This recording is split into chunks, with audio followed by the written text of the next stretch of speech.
when we look at the history of genetics and we look at contemporary genomics, we understand that many things that were only dreamt of about 50 years ago are now achievable, from genetic screening for various diseases to baby-designed fetuses to really creating a breed of super people. Now, of course, this is achievable in terms of the science involved, but the question we need to have and the question we need to ask ourselves, is it to be desired? Now, the idea of human perfectibility is probably the oldest in our history and culture. It goes back to the mist of time. Humans always wanted to become better and improve themselves. And we have numerous examples across time and space, from Gilgamesh to ancient Greek philosophy and myth to today's science fiction about what would happen in no so distant future.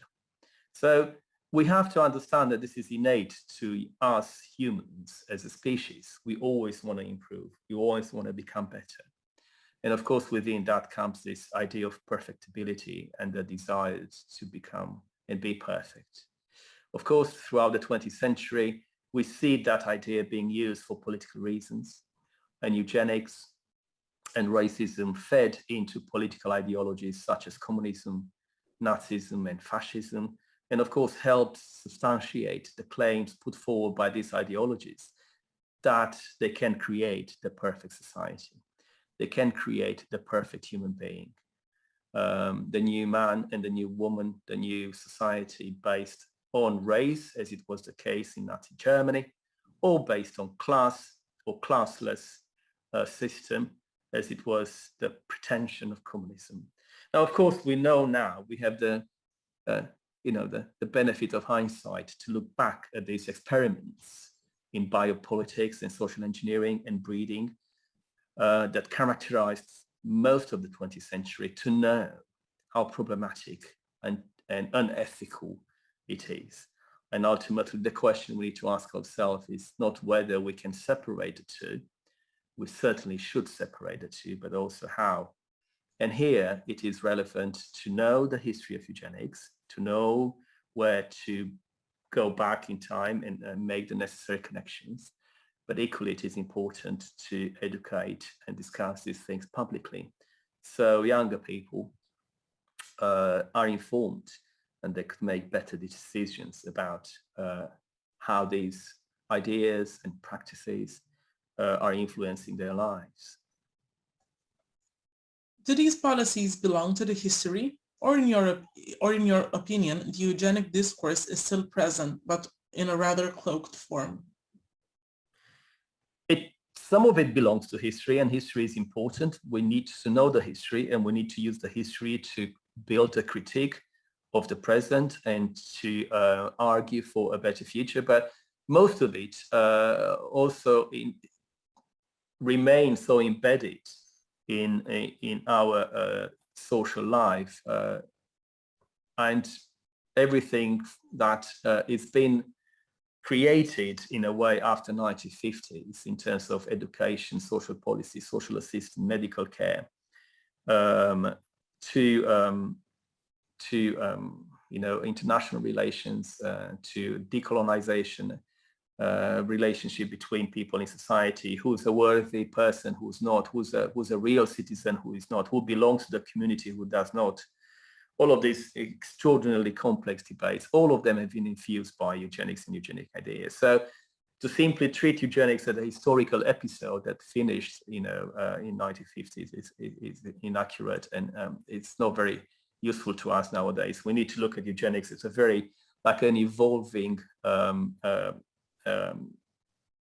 idea. Societies changed and transformed.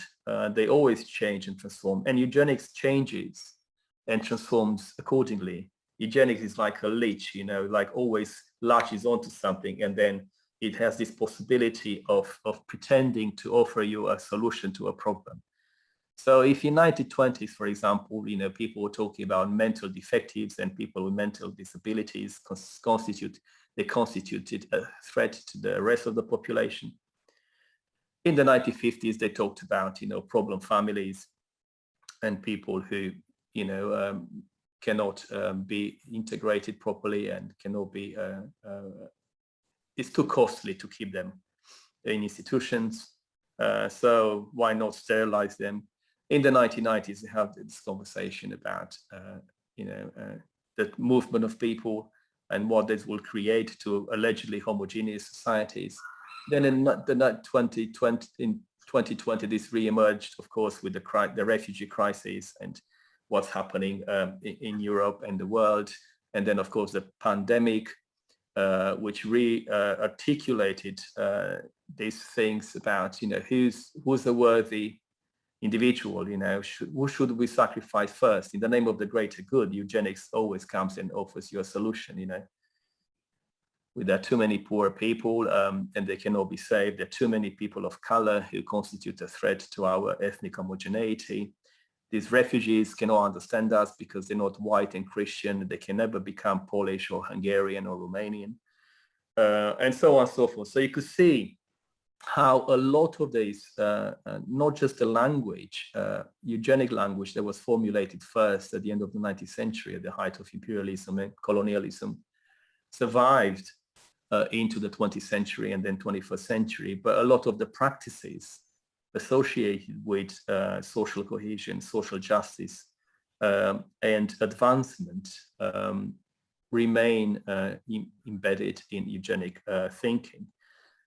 So it is crucially important that we excavate the roots of eugenics in this way.